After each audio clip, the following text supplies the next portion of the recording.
사랑하는 여러분, 오늘 우리는 교회의 6번째 생일을 맞이하여 하나님께 함께 예배드리고 있습니다. 6년이라는 시간은 짧다고 말하기에는 결코 가볍지 않고 길다고 말하기에는 여전히 조심스러운 시간입니다. 그 안에는 기쁨도 있었고 말로 다하지 못할 부담과 그리고 눈물도 있었습니다. 그럼에도 오늘 우리가 하나님의 이름을 부르며 예배할 수 있다는 이 사실 하나만으로 이 시간은 충분한 감사의 이유가 된다고 생각합니다. 교회는 무엇을 이루었는가 보다 무엇을 붙들고 여기까지 왔는가로 설명되어야 합니다. 우리는 늘 잘 알았던 것도 아니고 항상 옳은 선택만 했던 것도 아닙니다. 그러나 분명한 것은 어려운 환경 속에서도 하나님을 떠나지 않으려고 애썼고 말씀의 길에서 벗어나지 않으려고 했다는 점입니다. 오늘 우리가 나눌 시편 84편은 눈물의 골짜기를 지나면서도 하나님께 나아가기를 멈추지 않았던 사람들의 신앙 고백입니다. 오늘 이 말씀이 우리의 지난 시간을 비추고 앞으로의 길을 다시 보게 하기를 축복합니다. 자, 1절, 2절 우리 한번 읽어볼까요? 만군의 여호와여, 내 영혼이 여호와의 공정을 쇠약하며 내 마음과 육체가 살아계시는 하나님께. 자, 오늘 우리가 읽은 이 시편은 평안한 예배당에서 모든 일이 그냥 술술 잘 풀릴 때 그 불려진 그런 노래가 아닙니다. 이 시는 가고 싶어도 갈 수 없는 그 성전에 갈 수 없었던 사람이 하나님의 집을 바라보며 멀리서 예배를 가슴에 품고 부른 노래입니다. 전통적으로 이 시는 다윗이 압살롬에게 쫓겨 왕궁을 떠나 성전에 오를 수 없었던 시기의 고백으로 알려져 있습니다. 그는 왕이었지만 예배할 수 없었고 권력이 있었지만 하나님 앞에 설 수 없고 주변에 사람들은 많았지만 하나님의 임재는 느낄 수 없었던 시간이었습니다. 그래서 이 시는 성전에 있는 사람의 찬송이 아니라 성전을 잃어버린 사람의 찬송, 하나님의 임재를 그리워하는 사람의 절규입니다.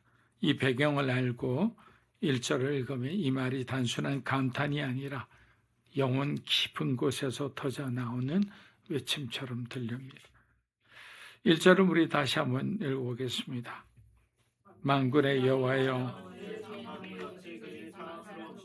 네. 자, 여기서 시인은 하나님께 아무것도 요구하지 않습니다. 자신의 힘든 문제를 말하지도 않습니다. 그는 먼저 하나님이 어떤 분이신지를 고백합니다. 신앙은 언제나 여기서 시작해야 하고 시작됩니다. 우리의 필요에 의해서가 아니라 바로 하나님에 대한 올바른 인식에서 신앙은 시작되는 거예요. 하나님을 알면 그분의 임재가 귀해지고 그분의 자리가 그리워지는 겁니다. 시인은 이어서 이렇게 고백합니다. 내 영혼이 여호와의 궁정을 사모하여 쇠약하여. 여러분, 이 고백은 우리가 가진 어떤 신앙적인 어떤 환상을 한순간에 무너뜨립니다.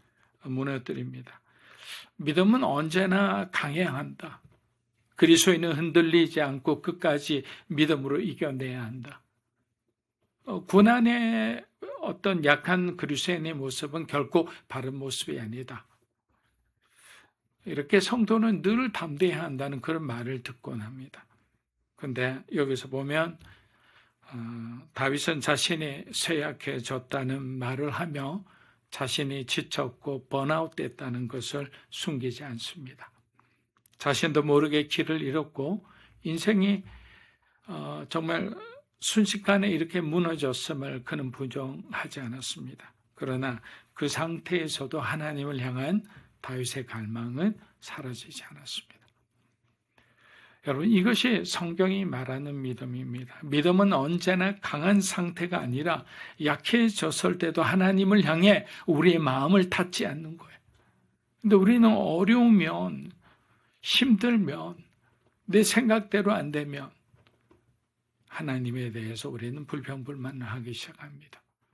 그것이 오래 지속되면 결국에는 마음을 닫고 다른 것을 찾게 되는 거예요. 시인은 더 나아가 말합니다. 내 마음과 육체가 살아계시는 하나님께 부르짖나이다. 자, 시인의 생각은 생각에 머물지 않고 삶 전체로 하나님께 나아가는 것을 볼 수 있습니다. 말씀드린 대로 사람이 지치면 어떻게 합니까? 여러분이 신앙적으로 지쳤을 때는 어떻게 생각합니까? 다른 대안을 찾죠. 당장의 위로, 눈에 보이는 안정, 내가 붙잡을 수 있는 뭔가를 찾아 그렇게 나아갑니다. 그러나 시인은 잘 알고 있었습니다. 참된 생명은 어디 있다고요? 오직 하나님께만 있다라는 것을. 그래서 우리가 방황을 해도 결국 돌아올 수밖에 없는 것은 그곳에 생명이 없기 때문에, 그곳에 참된 길이 없기 때문인 거예요. 오늘 우리가 이 말씀 앞에 서 있는 이유는 우리가 무엇을 이루었는지를 확인하고 자랑하기 위함은 아니죠. 지금 우리의 마음이, 여러분의 마음이 어디를 향하고 있는지를 다시 한번 겸손히 살피기 위함입니다. 교회는 시간이 흐른다고 세워지는 것은 아닙니다. 활동이 많다고, 사역이 많다고 유지되는 것도 아닙니다. 교회는 언제나 성도들의 하나님을 사모하는 마음 위에 세워지는 거예요. 사랑하는 여러분, 오늘 이 시편 기자의 고백이 우리의 고백이 되었으면 합니다. 지쳐 있어도 하나님의 임재를 사모하는 교회가 되었으면 합니다. 완전하지 않아도 살아계시는 하나님께 부르짖는 그런 교회가 되었으면 합니다. 하나님은 그런 공동체를 기쁘게 붙드시리라 믿습니다. 시편 84편 5절 우리 한번 읽어보겠습니다. 주께 힘을 얻고 그 마음에, 여러분 이 말씀은 어떤 특별한 대단한 사람에 대한 설명이 아닙니다. 위대한 영웅을 가리키는 말도 아니죠. 하나님을 향해 걸어가고 있는 모든 하나님의 백성에 대한 말씀이에요.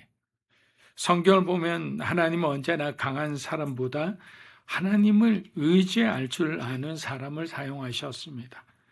바울을 보십시오. 그는 누구보다 헌신적인 사람이었지만 자기 힘으로 교회를 세우지 않았어요. 성령의 능력이 있고 성령의 도움이 있었고 그때마다 루디아를 만나든지 브리스길라와 아굴라를 만나든지 하나님께서 보내주신 사람들 통해서 힘을 얻었고 빌립보 교회가 함께 기도하면서 그들이 만든 큰 헌금을 통해서 로마에서 선교할 수 있었고 그 모든 것이 뭐냐? 하나님의 은혜였다라는 거예요.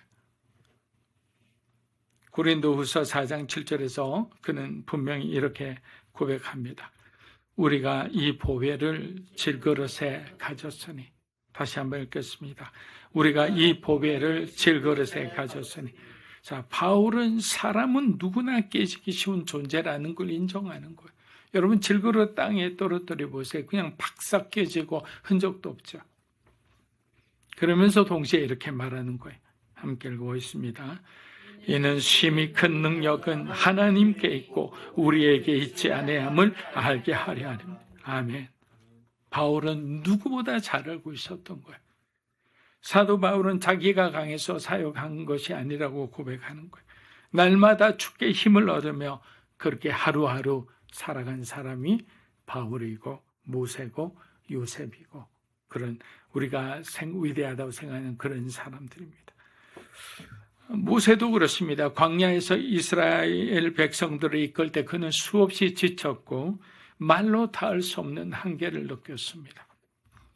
그러나 하나님은 모세에게 더 똑똑해지라고 말씀하지 않으셨습니다. 더 강해지라고 말씀하지 않으셨습니다. 하나님은 단지 뭐라고 하셨습니까? 내가 너와 함께하리라. 내가 너와 함께 하겠다라는 말씀이 모세에게 준 위로의 말씀이고 가장 그에게 힘이 되는 말씀이었던 거예요. 성경에서 복 있는 사람은 문제가 없는 사람이 아닙니다. 성경에서 복 있는 공동체는 늘 순탄했던 공동체도 아닙니다. 복 있는 사람은 어떤 사람이냐? 하나님과 끝까지 함께하는 사람이에요. 시인이 말하는 그 마음에 시온의 대로가 있다는 말은 그곳에 성공의 길이 있다는 뜻이 아니라 또 계획이 완벽하다는 뜻이 아니라 하나님께로 가는 길을 그들의 마음속에 지우지 않았다라는 거예요. 여러분, 우리가 아무리 힘들어도 하나님께로 그 가는 길을 여러분들이 마음속에서 지워서는 안 돼요. 아무리 세상이 매력적으로 보여도, 세상이 주는 그 모든 메리트가 강력해도 우리가 걸어가야 할 그 길을 여러분들이 마음속에서 지워서는 안 되는 겁니다. 사랑하는 여러분, 교회는 이렇게 자라갑니다. 큰 한 번의 도약으로 자라나는 것이 아니라 작은 순종을 쌓아가며 그렇게 교회는 조금씩 성장해 가는 것입니다. 눈에 띄는 성과보다는 눈에 띄지 않는 신실함으로 교회는 성장합니다. 그리고 저는 믿음으로 사는 교회 공동체가 그런 길을 걸어왔다고 말할 수 있습니다. 여러분, 우리가 항상 충분했습니까? 그렇지 않았죠. 우리가 언제나 확신에 자서했습니까? 그렇지도 않습니다. 그러나 우리는 포기하지 않았고 진리의 그 방향을 수정하지 않았고 하나님을 떠나지 않았습니다. 그 자체가 이미 은혜이고 이미 축복이고 이미 하나님이 일하셨다는 증거라고 생각합니다. 사랑하는 여러분, 오늘 설립 6주년을 맞아 우리가 더 잘하겠다는 다짐으로 어깨를 무겁게 할 필요가 없습니다. 오늘은 서로에게 수고했다고 격려했으면 합니다. 무엇보다 하나님께 여기까지 인도해 주셔서 주님 정말 감사합니다라고 우리가 입으로 고백했으면 합니다. 그리고 주께 힘을 얻으며 마음의 시온의 대로를 품은 자처럼 계속 여러분에게 주어진 길을 걸어가시기를 축복합니다. 마지막 구절입니다. 6절 7절 한번 읽어보겠습니다. 그들이 눈물 골짜기로 지나갈 때 그곳에 많은 샘이 있을 것이며 이는 네가 복을 채워 주나이다. 그들은 힘을 얻고 또 얻어 나아가 시온에서 하나님 앞에 각기 나타나리이다. 여러분, 이 구절 보니까 놀랍지 않습니까? 샘에 대한 말씀이 나오잖아요. 시인은 우리 인생의 길을 아주 정직하게 말합니다. 그 길은 언제나 푸른 초장이 아니었습니다. 우리 가정도 푸른 초장이 아니었습니다. 내가 아는 사업도 직장도 푸른 초장이 아니었습니다. 심지어 우리 교회도 푸른 초장이 아니었습니다. 그 길에는 반드시 눈물 골짜기가 있다는 거예요. 여기서 시편 기자는 만약 눈물 골짜기를 만난다면이라고 말하지 않았습니다. 그들이 눈물 골짜기로 지나갈 때라고 말했습니다. 믿음의 사람에게도 눈물 골짜기는 찾아옵니다. 기도하는 사람이라고 피해가지 않습니다. 하나님을 사랑한다고 면제되지도 않습니다. 교회도 마찬가지입니다. 하나님의 뜻 가운데 세워진 성령 충만한 공동체라도 눈물의 시간을 반드시 지나게 됩니다. 중요한 것은 눈물의 골짜기가 있느냐 없느냐가 아니라 그 골짜기를 우리가 어떤 믿음으로 어떤 자세로 지나가느냐이죠. 시인은 말합니다. 6절 다시 한번 읽어보겠습니다. 그들이 눈물 골짜기로 지나갈 때 그곳에 많은 샘이 있을 것이며 자, 눈물 골짜기는 머무는 곳이 아니라 뭐라고요? 지나가는 곳이라고. 유대인들의 그 보는 달무드 같은 경전에 이런 말이 있잖아요. 여러분들이 잘 아는 이 또한 지나가리라. 그리고 놀랍게도 하나님은 그 눈물 골짜기 한가운데 뭘 준비해 놓으셨나? 샘을 준비해 놓으셨다는 거예요. 여러분, 이 샘은 우리가 파낸 샘이 아니고 환경이 좋아져서 생긴 샘이 아닙니다. 하나님께서 바로 그 고난의 길을 걷는 자를 위해 예비하신 은혜의 샘이라는 거예요. 우리가 걷는 것이 고난의 길처럼 보이지만 결국 하나님은 피할 길을 주시고 우리에게 잠시 쉬어갈 그런 어떤 회복할 수 있는 은혜의 샘을 준비하셨다는 사실입니다. 마틴 로이드 존스 목사님이 이 구절을 설명하며 이렇게 말한 바 있습니다. 하나님은 성도를 고난에서 적시 꺼내는 분이 아니라 고난 한복판에서 하나님을 경험하게 하시는 분이다. 사랑하는 여러분, 우리는 종종 이렇게 기도합니다. 하나님이 이 골짜기를 없애주십시오. 너무나 견디기 힘듭니다. 그러나 하나님은 때로는 이렇게 응답하시죠. 내가 이 골짜기에서 너를 먹이고 너를 세우고 너를 회복시키겠다. 눈물의 골짜기가 은혜의 샘이 되는 이유는 단 하나입니다. 우리가 가는 길이 하나님을 향해 걷는 길이기 때문에.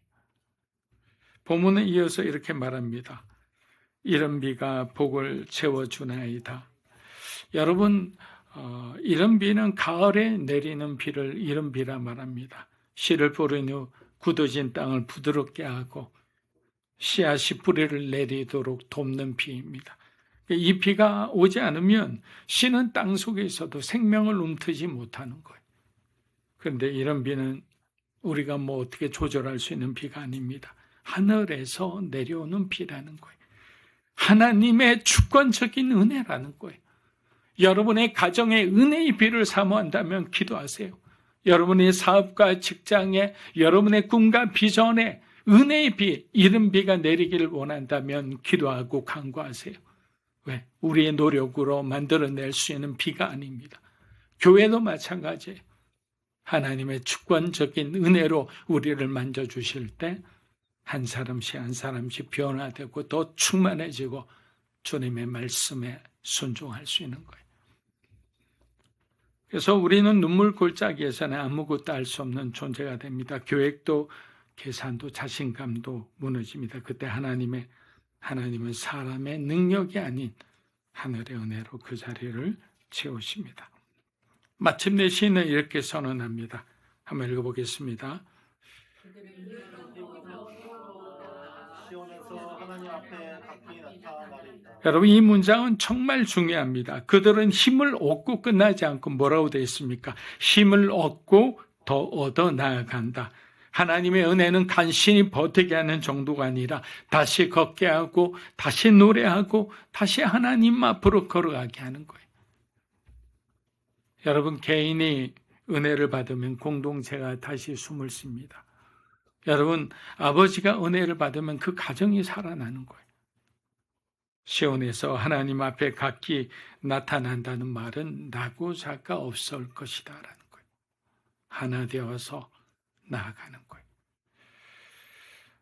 이제 우리는 이렇게 고백했으면 합니다. 주께 힘을 얻으며 마음의 시온의 대를 품고 눈물의 골짜기를 지나서라도 끝까지 하나님 앞에 서는 교회가 되기를 원합니다. 그렇게 주께서 우리를 만나 주시리라 믿습니다.